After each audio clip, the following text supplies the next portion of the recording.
Hi friends, మీరు చూస్తున్నారు thinking వే YouTube channel. ఇప్పటివరకు మన ఛానల్ సబ్స్క్రైబ్ చేసుకోండి, అలా లైక్ చేయండి, షేర్ చేయండి. మరిన్ని వీడియోస్ అప్డేట్ కోసం బెల్ ఐకాన్ మీద టచ్ చేస్తే ఫస్ట్ నోటిఫికేషన్ మీకు వస్తుంది. కాబట్టి ఫస్ట్ వీడియో అయితే మీరు చూడగలరు ఫ్రెండ్స్. ఎనీవే, మొత్తం మీద టాపిక్లోకి వెళ్ళిపోతే రైతు బంధు విషయంలో మాత్రం చాలా మార్పు అనేది రావడం జరిగింది. రైతు బంధు ఈ నెల మార్చి 31 వరకు అయితే వేస్తామని చెప్పడం అయితే జరుగుతుంది ప్రభుత్వం. కానీ ప్రభుత్వం దగ్గర నిధుల కొరత కొద్దిగా ఉండడం వల్ల రైతు బంధు వేసేస్తే ఇక్కడ ఉద్యోగులకు కావచ్చు, ఇక్కడ సంబంధించిన కొన్ని పథకాలకు కావచ్చు, డబ్బులు అనేది సరిపోవనే ఉద్దేశంతో మార్చి 1 లోపు ఇస్తామని చెప్పేసి వాళ్ళకి క్లియర్ కట్గా చెప్పడం. అలానే మహిళలకు ఫ్రీ బస్సు విషయంలో అయితే కొద్దిగా మీకు తెలుస్తున్నదే ఎంత కష్టమవుతుందో. ఎక్కడైనా వెళ్ళాలన్నా ఏం చేయాలన్నా లేడీస్కి ఇంపార్టెంట్, లేడీస్ కూడా కావచ్చు, జెంట్స్ కూడా కావచ్చు. చాలామంది జెంట్స్ అయితే ఎక్కువగా బైక్ల మీద తిరిగే ప్రయత్నమే చేస్తారు. కాబట్టి ఈ లేడీస్కి చాలా ప్రాబ్లం అయితే జరుగుతుంది.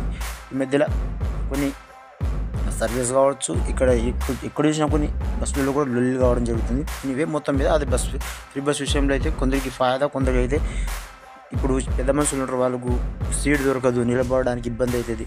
అదే ఉద్దేశంతో కూడా చాలామంది అయితే బస్ విషయంలో కూడా మాట్లాడడం జరుగుతుంది. అలానే మహాలక్ష్మి పథకం అంటే మీకు లేడీస్ అయితే ఎవరైతే ఉన్నారో వాళ్ళకు నెలసరి ఆదాయం అంటే వాళ్ళకు ఒక హెల్ప్ఫుల్గా, అంటే లేడీస్కు పని చేసుకునే వాళ్ళు, కూలీనాలు చేసుకునే వాళ్ళకు కూడా ఒక 2500 ఇచ్చే ఉద్దేశంతో ప్రభుత్వం అయితే ముందడుగు వేసింది. కానీ ఈ డబ్బులు ఎప్పటి నుంచి వస్తాయి, అది దానికి కూడా డేట్ అయితే పర్టికులర్గా ఫిక్స్ అయితే ఏం చెప్పలేదు. కానీ దానికి కూడా మార్చి 31 వరకు అయితే కంప్లీట్ చేస్తామని చెప్పడం జరుగుతుంది. అలానే రుణమాఫీ కూడా మార్చి 31 లోపే రుణమాఫీ కూడా చేస్తామండి. కాబట్టి ఖచ్చితంగా రుణమాఫీ చేసి ఇవన్నీ పథకాలు అమలు చేసి మనకు కూడా మంచిదే. కానీ ఇప్పటికే పింఛన్లు చాలామందికి రాకపోవడం వల్ల వచ్చిన వాళ్ళకి వచ్చినాయి, రాని వాళ్ళకి రాలేవని చెప్పేసి వాళ్ళు చెప్తున్నారు. కాబట్టి మనకు పింఛన్ అయితే మనకు రాదు.